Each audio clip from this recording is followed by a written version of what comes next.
अगर सोचना ही है तो फ्यूचर के बारे में सोचो। पास्ट के बारे में सोचने का तुम्हारा कोई फ़ायदा नहीं है। कामयाब इंसान हमेशा अपने फ्यूचर के बारे में सोचता है। पास्ट के बारे में सिर्फ नाकाम लोग सोचते हैं, और वो नाकाम ही इसी वजह से होते हैं क्योंकि वो अपने पास्ट के बारे में सोचते हैं, अपने फ्यूचर का नहीं सोचते। चलो आज आपको मैं एक छोटी सी कहानी सुनाता हूँ। उस कहानी को गौर से सुनना। उम्मीद करता हूँ आपको वो कहानी बहुत पसंद आएगी और उससे आपको अपने फ्यूचर का पता चल जाएगा कि इंसान को फ्यूचर के बारे में क्यों सोचना चाहिए। पुराने वक्तों की बात है। एक मुल्क का एक कानून था। कानून ये था कि उस मुल्क का जो भी बादशाह बनता था वो बादशाह सिर्फ 1 साल के लिए बनता था, और ठीक 1 साल बाद उस बादशाह को दूर एक जंगल में छोड़ के आया जाता था, और उस जंगल में बहुत सारे जंगली जानवर थे जो बादशाह को मार देते थे। ये कानून बहुत वक्त से चला आ रहा था। किसी भी एक शख्स को बादशाह बनाया जाता था और उस बादशाह को 1 साल बाद उस जंगल में छोड़ के आया जाता था। एक वक्त ऐसा आया कि उनके पास कोई एक नया इंसान नहीं था जिसको वो बादशाह बना सके। उस मुल्क के लोगों ने बहुत ढूंढा मगर किसी को ढूंढ नहीं पाए कि किसको बादशाह बनाए। आखिरकार थक हार के सब वापस आ गए। कुछ टाइम गुजरा। कुछ टाइम बाद एक शख्स उनके पास आया जिसकी एज तकरीबन 25-26 साल थी, और वो उनके पास आया। उसने कहा कि मैं बादशाह बनना चाहता हूँ। उस लड़के की बात सुन के वो बहुत खुश हुए और उन्होंने कहा ठीक है, हम तुम्हें बादशाह बना देते हैं। और उसकी बादशाह बनने की तैयारियां स्टार्ट हो गईं और सारे के सारे लोग उसके बादशाह बनने के लिए तैयारियों में मसरूफ़ हो गए। जब उस लड़के को बादशाह बनाया गया तो बादशाह बनने के बाद सारी हुक्मरानी उसके हाथ में आ गई। उसने हुक्म दिया कि मुझे वो जगह दिखाओ जिस जगह मुझे 1 साल बाद छोड़ा जाएगा। बादशाह के हुक्म के मुताबिक उसके वजीर उसको वहाँ ले गए सिपाहियों के साथ और उसको वो जगह दिखाई। उस जगह बहुत बड़ा जंगल था और वहाँ पे बहुत ज़्यादा जंगली जानवर थे। क्योंकि वो बादशाह था इसीलिए उसके हुक्म की पाबंदी करना, उसके हुक्म की पासदारी करना सबका फ़र्ज था। उसने हुक्म दिया कि इस जंगल के सारे दरख्तों को काट दिया जाए।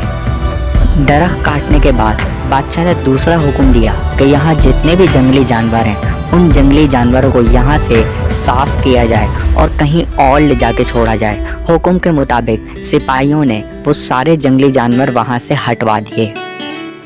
जंगली जानवरों के ख़त्म हो जाने के बाद बादशाह ने एक और हुक्म दिया कि यहाँ पर एक आलीशान महल बनाया जाए।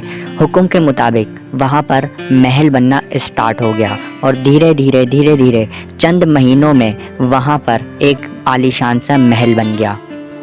महल बनने के बाद बादशाह ने उस पर सिपाही रखवा दिए। अब बादशाह अपने 1 साल मुकम्मल होने का इंतज़ार करने लगा। जिस तरीके से बाकी बादशाहों को 1 साल बाद अलविदा कहकर वहाँ भेज दिया जाता था, इसी तरीके से इसको भी अलविदा कहा जा रहा था। 1 साल बाद बादशाह के चेहरे पर एक मुस्कान और एक सुकून था और ये बहुत खुश था कि मैं यहाँ पर भी बादशाह हूँ और मैं वहाँ पर भी बादशाह रहूँगा। मेरे दोस्त, उस बादशाह ने बाकी बादशाहों की तरह अपने पास्ट का नहीं सोचा, अपने प्रेजेंट का नहीं सोचा, बल्कि अपने फ्यूचर का सोचा। इसने अपने फ्यूचर के बारे में सोचा और फ्यूचर पे काम करना स्टार्ट कर दिया। इसने अपने प्रेजेंट को ज़ाया नहीं किया। बाकी बादशाहों ने अपने प्रेजेंट को ज़ाया कर दिया था। इसने आते ही अपने फ्यूचर का काम करना स्टार्ट कर दिया। अगर मेरे दोस्त तुम ज़िंदगी में कामयाब होना चाहते हो तो अपने फ्यूचर के बारे में सोचना शुरू करो, प्रेजेंट के बारे में ना सोचो। अगर प्रेजेंट के बारे में सोचोगे, प्रेजेंट में तो बहुत खुशियाँ मिलेंगी लेकिन तुम्हारा फ्यूचर बर्बाद हो जाएगा।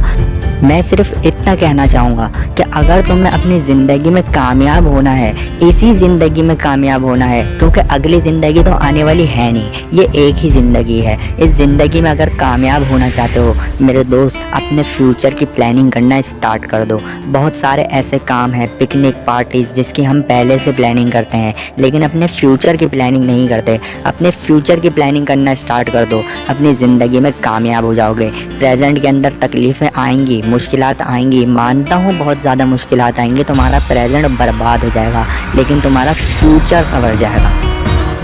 अपने पास्ट के बारे में सोचना बंद करो क्योंकि ये वक्त किसी का नहीं होता। अगर एक बार ये वक्त हाथ से चला गया तो लौट कर कभी वापस नहीं आता।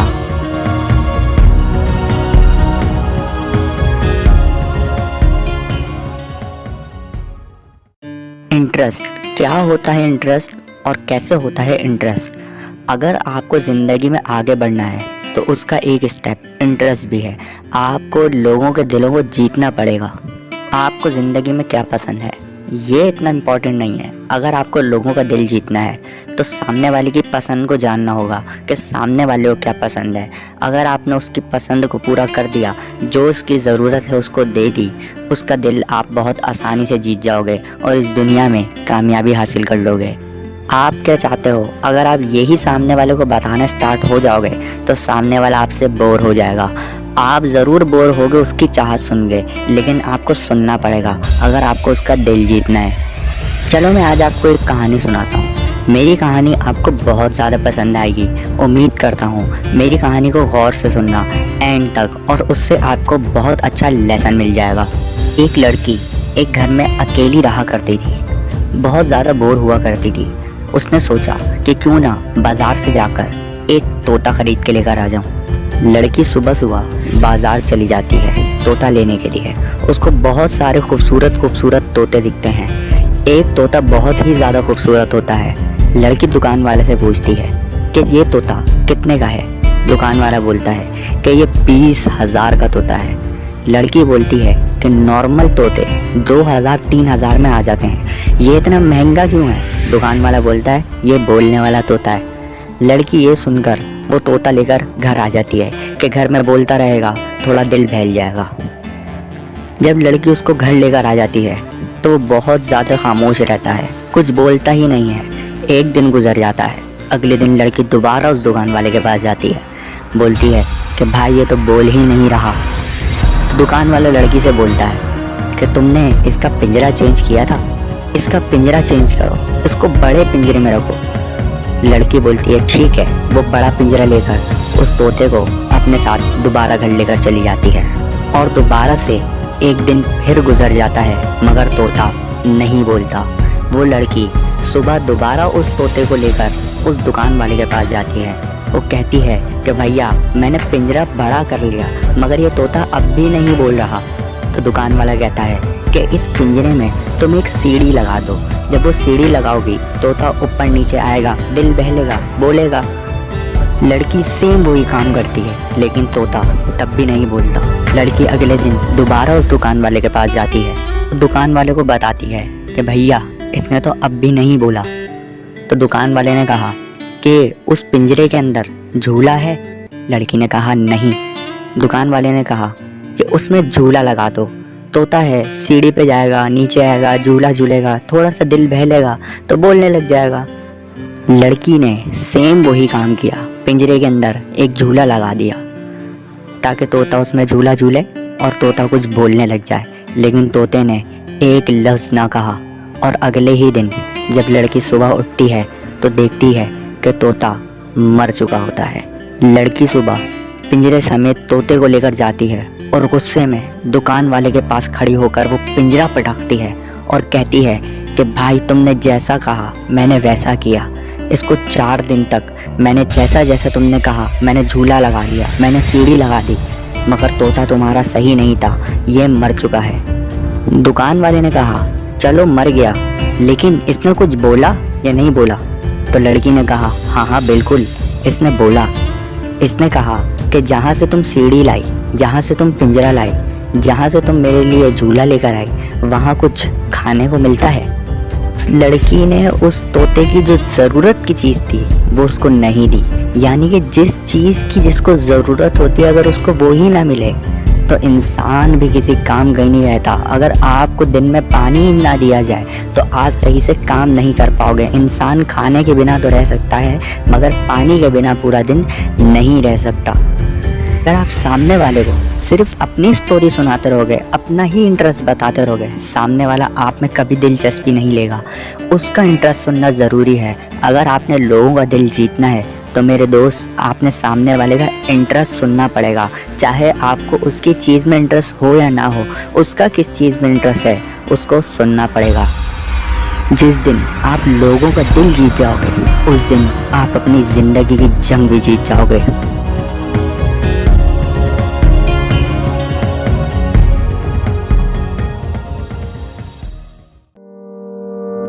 इंसान को ऊपर से नीचे सिर्फ इंसान का मगर लेकर आता है। मगर मैं ये नहीं कर सकता, मगर मैं वो नहीं कर सका, मगर मैं उठ नहीं पाया। इसी तरीके से बहुत सारी जिंदगी के अंदर मगर आपके भी होंगे। जिंदगी में आगे बढ़ने के लिए सबसे बड़ी रुकावट आपका एक्सक्यूज होता है। एक्सक्यूज कभी मत देना मेरे दोस्त। एक्सक्यूज आपका प्रेजेंट में तो बहुत फायदेमंद रहता है, लेकिन आपका पूरे का पूरा फ्यूचर बर्बाद कर देता है। आपको ऐसा लगता है कि इस एक्सक्यूज की वजह से आपको बहुत अच्छा महसूस हो रहा है, लेकिन उस वक्त आपको अच्छा महसूस होता है, लेकिन फ्यूचर में आपके लिए बहुत बड़ी मुश्किलात खड़ी हो जाती हैं। जब एक बच्चा छोटा होता है तो उस वक्त वो अपने माँ बाप को एक्सक्यूज देता है कि आज मेरी तबीयत सही नहीं है, आज मेरे पेट में दर्द है, आज मुझे बुखार है, आज मैं स्कूल नहीं जा रहा। अगर मान लो वो बच्चा ऐसे ही बड़ा हो जाता है, तो क्या उसको बड़े होने के बाद खुशी होगी? नहीं नहीं मेरे दोस्त, वो खुश नहीं होगा।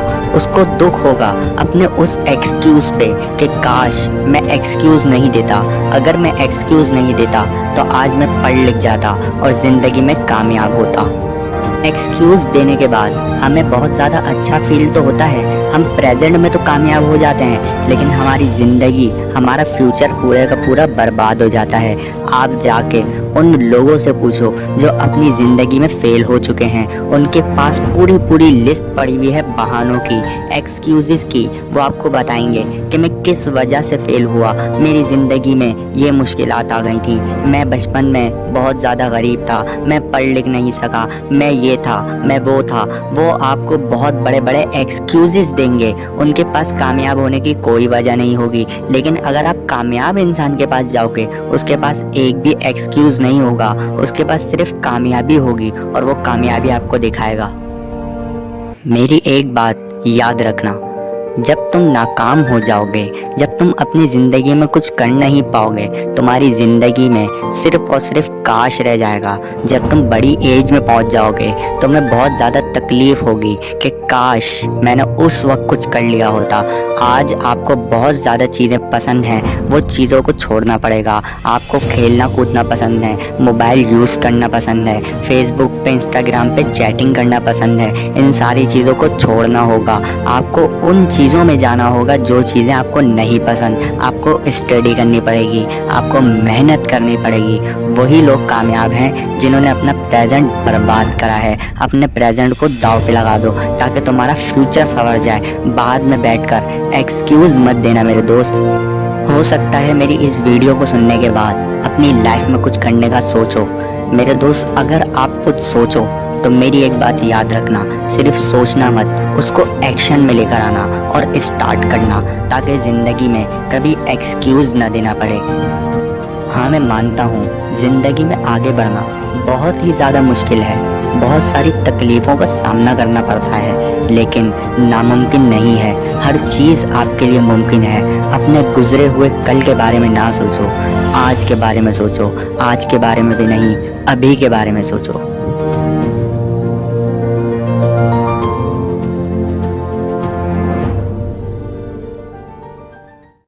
अपनी बात स्टार्ट करने से पहले मैं एक आप लोगों से सवाल करना चाहता हूँ। मुझे ये बताओ, क्या आप लोगों को गुस्सा आता है या आप लोग गुस्सा करते हो? होगा जो भी आंसर है, उस आंसर को अपने पास एक नोट पैड पे या फिर एक पेपर पे लिख लो। मैं आप लोगों को एक छोटी सी एग्जाम्पल लेता हूँ। उस एग्जाम्पल से आपको समझ में आ जाएगा क्या आप लोगों को गुस्सा आता है या आप लोग गुस्सा करते हो।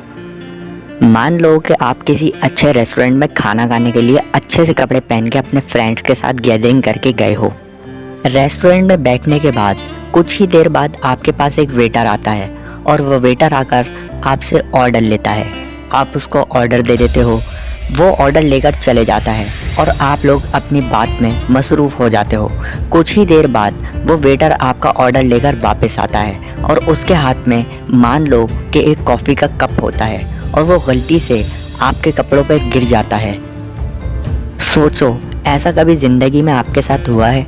अगर हुआ है तो आपने उस वेटर पे बहुत गुस्सा किया होगा, क्योंकि उसने आपके और आपके फ्रेंड्स के कपड़े ख़राब कर दिए। उस पर बहुत गुस्सा किया होगा और गुस्से में अपने आपे से बाहर हो गए होंगे।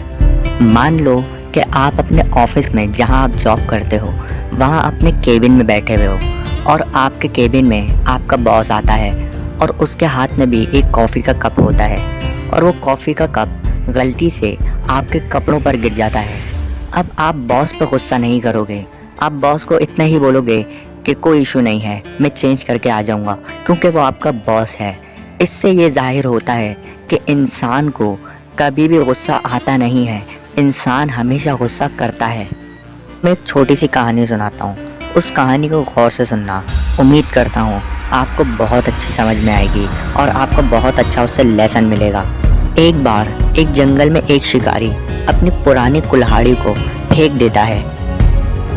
कुछ देर बाद वहाँ पर एक शेरनी आती है और उस शेरनी के पाँव पर वो कुल्हाड़ी लगती है। जब शेरनी के पाँव पे वो कुल्हाड़ी लगती है तो शेरनी को बहुत गुस्सा आता है। वो गुस्से में आकर उस कुल्हाड़ी को एक जोर से पंजा मारती है। जब शेरनी कुल्हाड़ी को पंजा मारती है तो वो कुल्हाड़ी दोबारा शेरनी के पैर पर लगती है। अब शेरनी को उस पर बहुत गुस्सा आता है। उसे ऐसा लगता है कि वो कुल्हाड़ी शायद उसे मार रही है। शेरनी उस पर हमला कर देती है और उसको मारना शुरू करती है अपने पंजों से। कुछ ही देर बाद शेरनी के पांव जख्मी हो जाते हैं बुरी तरीके से। शेरनी को उस पर और गुस्सा आता है और वो उसको अपने दांतों से जकड़ लेती है और इस तरीके से उसका मुंह पूरी तरीके से कट जाता है। कुछ ही देर बाद शेरनी अपनी ज़िंदगी से हाथ धो बैठती है, जबकि कुल्हाड़ी को कुछ नहीं होता, क्योंकि कुल्हाड़ी बेजान है। मेरे दोस्त, इंसान को कभी भी गुस्सा आता नहीं है। इंसान हमेशा गुस्सा करता है और अपने से नीचे के लोगों पे गुस्सा करता है। उसको ऐसा लगता है कि शायद मेरे से कमतर है, इसीलिए इंसान उस पर गुस्सा करता है। मेरे दोस्त, गुस्से में हमेशा इंसान गलत फैसले लेता है, कभी भी सही फैसले नहीं रहता। सही फैसले हमेशा सब्र से मिलते हैं। लोग गुस्सा तो करते हैं और जज्बात में आके गलत फैसले भी कर देते हैं। बाद में बैठकर पछताते हैं कि काश हमने गुस्सा ना किया होता, काश हमने ये फैसला ना किया होता। अक्सर व बेशतर लोग गुस्से में गलत फैसला करते हैं। मेरे दोस्त, गुस्सा तुम्हें भी आता होगा, कोशिश करना गुस्से पर काबू रखना। इंसान वही कामयाब है जो अपने गुस्से पर काबू रखना जानता हो। मेरे दोस्त, कभी भी कामयाब शख्स अपनी ज़िंदगी में गुस्सा नहीं करता।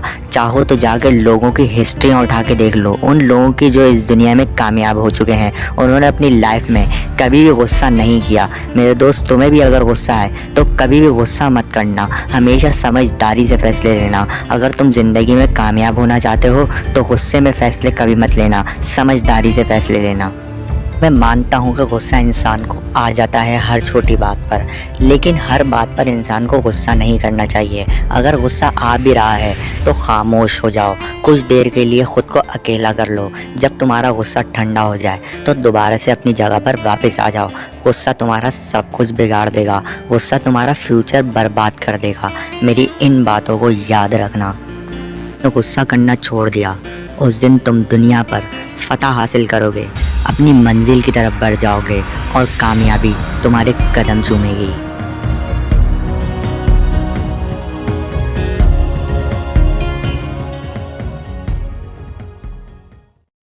इस दुनिया में हर इंसान के अंदर कोई ना कोई एबिलिटी ज़रूर होती है। बस आपको ये पता लगाना है कि आपके अंदर क्या एबिलिटी है।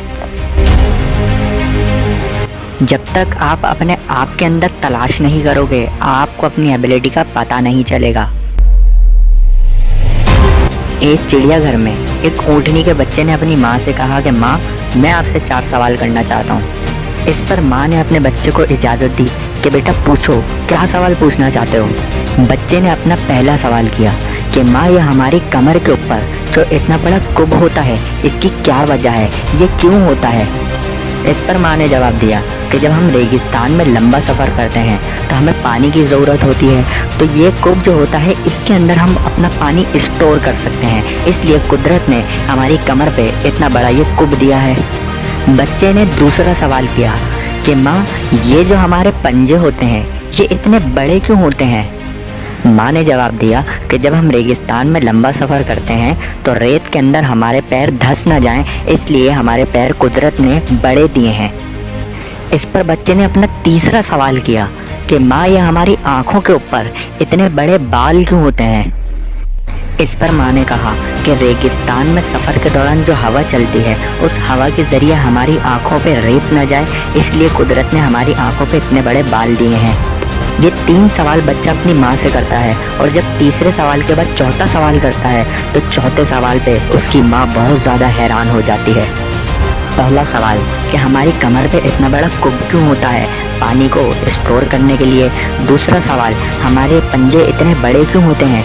रेत के अंदर धंस न जाएं, इसलिए कुदरत ने हमारे पंजे बड़े रखे हैं। तीसरा सवाल कि हमारी आँखों पे इतने बड़े बाल क्यों होते हैं? हवा के ज़रिए हमारी आँखों में रेत न चल जाए, इसलिए हमारी आँखों पे इतने बड़े बाल होते हैं। बच्चा अपनी माँ से चौथा सवाल करता है, तो हम चिड़ियाघर में क्या कर रहे हैं? आपके अंदर 1000 एबिलिटी ही क्यों ना हो, अगर आप एग्जैक्ट प्लेस पे नहीं हो तो आपकी वो 1000 एबिलिटी किसी काम की नहीं है। अगर आपको अपनी एबिलिटी के बारे में नहीं पता कि हमारे अंदर क्या एबिलिटी है, तो कोशिश करो कि सही प्लेस ढूंढो और सही प्लेस को ढूंढने के बाद अपनी एबिलिटी को बाहर निकालो।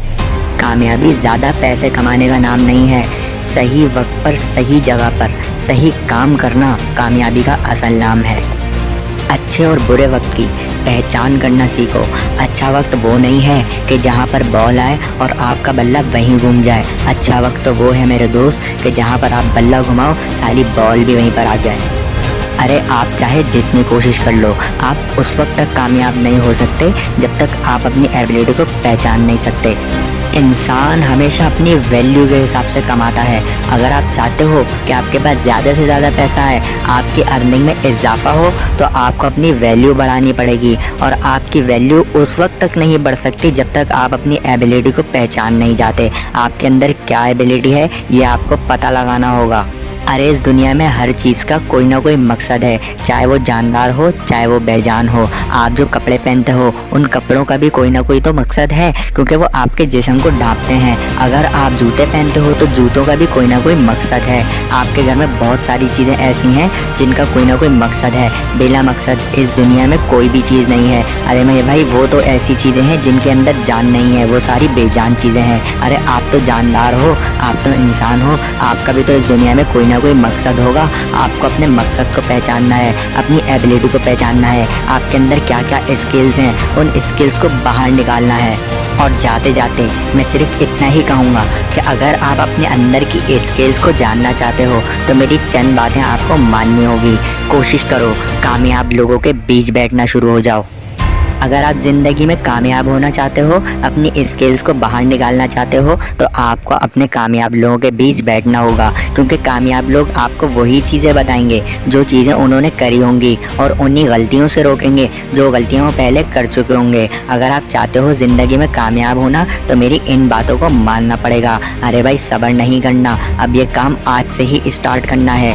तुम्हें नाकाम लोगों की गैदरिंग को छोड़ना पड़ेगा, चाहे वो तुम्हारे पक्के दोस्त ही क्यों ना हो, मगर तुम्हें उनसे अलग होना पड़ेगा। तुम्हें कामयाब लोगों के बीच बैठना पड़ेगा। कामयाब लोगों के बीच बैठोगे तो ही कामयाब होगे। नाकाम लोगों के बीच बैठकर तुम्हारा कुछ नहीं होने वाला।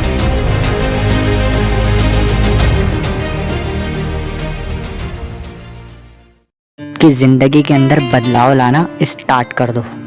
ऐसा बदलाव लेकर आओ जो दोस्त तुम्हारे पुराने हैं, जिनसे काफ़ी अरसे से तुम्हारी मुलाकात नहीं हुई, जब वो तुमसे मिलें तो तुम्हें आकर सबसे पहले ये बोलें कि यार तू कितना बदल गया है, कितना चेंज हो गया है। ऐसा बदलाव लेकर आओ। ऐसे बदलाव लाने के लिए क्या करना पड़ेगा? ऐसा बदलाव लाने के लिए तुम्हें अपनी जिम्मेदारियों को पूरा करना पड़ेगा। सबसे पहले तुम ये देखो कि तुम्हारी जिम्मेदारियाँ क्या हैं। उन जिम्मेदारियों को पूरा करना अभी से स्टार्ट कर दो। हम इंसानों को तो यही नहीं पता ना कि हमारी जिम्मेदारियां क्या हैं। कामयाब होने के लिए वो कौन कौन सी ऐसी जिम्मेदारियां हैं जिनको पूरा करने के बाद हमें कामयाबी मिलेगी। आज तक यार हमें यही नहीं पता चला कि हमारी जिम्मेदारियां क्या हैं। बस आपको अपनी जिम्मेदारियों को ढूंढना होगा कि आपको कौन सी जिम्मेदारी को पूरा करना है, जो जिम्मेदारी पूरी करने के बाद आपको कामयाबी मिल जाएगी। आज मैं आपको एक छोटी सी कहानी सुनाने वाला हूँ। इस कहानी को गौर से सुनना। हो सकता है इस कहानी को सुनने के बाद आप अपनी जिम्मेदारी को पूरा कर सको। उम्मीद करता हूँ आपको मेरी कहानी बहुत ज़्यादा पसंद आएगी। सो प्लीज़ इस कहानी को पूरा सुनना। बहुत ही पुराने वक्त की बात है कि दो दोस्त एक अच्छे ऑफिस में काम किया करते थे। उन दोनों की दोस्ती और अंडरस्टैंडिंग जो कि बहुत ही ज़्यादा अच्छी थी। उन दोनों दोस्तों को किसी वजूहात की वजह से उस जॉब को छोड़ना पड़ गया। वो दोनों अलग अलग शहर चले गए और दोनों अलग अलग काम करने लगे। काफ़ी अरसे तक उन दोनों की आपस में कोई मुलाकात नहीं हुई, कोई एक दूसरे से मिल नहीं पाया, ना किसी किस्म का उनका आपस में कोई राब्ता हुआ। धीरे धीरे वो दोनों एक दूसरे को भूलने लग गए। जब वो दोनों एक दूसरे को भूल गए, काफ़ी अरसे बाद जब वो दोनों दोबारा मिले तो उनमें से जो पहला दोस्त बहुत ही ज़्यादा अमीर और एक किसी कंपनी का मालिक था, और जो दूसरा दोस्त था वो दूसरा दोस्त वहीं का वहीं किसी के पास नौकरी कर रहा था। दूसरे दोस्त ने पहले दोस्त से सवाल किया कि मेरे भाई, तुम इतने ज़्यादा अमीर कैसे हो गए? क्या कोई लॉटरी वाटरी लग गई तुम्हारी? तुम तो इतने अमीर नहीं थे, मेरी जितनी क्वालिफिकेशन तुम्हारी। हम दोनों ने एक साथ काम किया, मगर तुमने ऐसा क्या किया जो तुम इतने ज़्यादा अमीर हो गए और एक कंपनी के मालिक बन गए?